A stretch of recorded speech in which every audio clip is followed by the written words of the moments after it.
Raha impava kosa mahakasika ny filevana troisième faillit izay anisan'ny filevana efa ela ihany koa dia amin'izao fotoana izao ary dia mangataka ny filoha ny mpitantana izany filevana izany ireo mpilalao mba hametram-pialana ny filoha noho ny andraikitra satsahany any anivon'ny fédération ka dia tapa-kevitra ireo mpilalao fa dia hosoloana ny filoha mpitantana ny troisième faillit.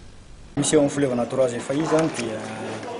nanao karazana assemblée générale kely ny club sy ny ray aman-dreny mpitantana satria nisy ny fivana eo amin'ny filohan'ny club ny troisième faillit izay nisy lasa vice président fédération malagasy ny rugby moa zany ny filoha am-perinasa ny club troisième faillit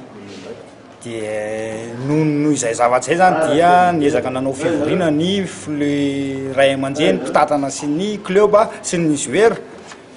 anova ny filohan'ny mpitantana ny club troisième faillit. Eritreretinareo hoe roviny izay fanovana izay dia ohatrany ahoana ny fomba hitondrana azy?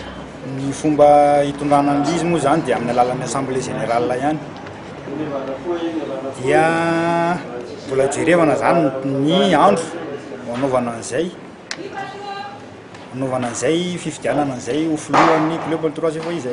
Raha tsy hivinao foy inona avy moa zany ny sokajy misy ohatrany ahoana ny ao amin'ny filevana troisième faillit aiza ny milalao ihany koa? Ny filevana troisième faillit zany dia mijanona hoe eto Antananarivo renivohitra no milalao izay misy ny élite de haut, misy ny deuxième division, misy ny cadet senior.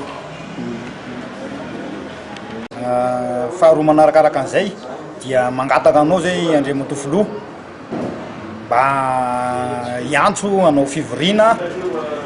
ametram-pialana ananganana ny vaovao ny troisième faillit satria ny saison efa ano.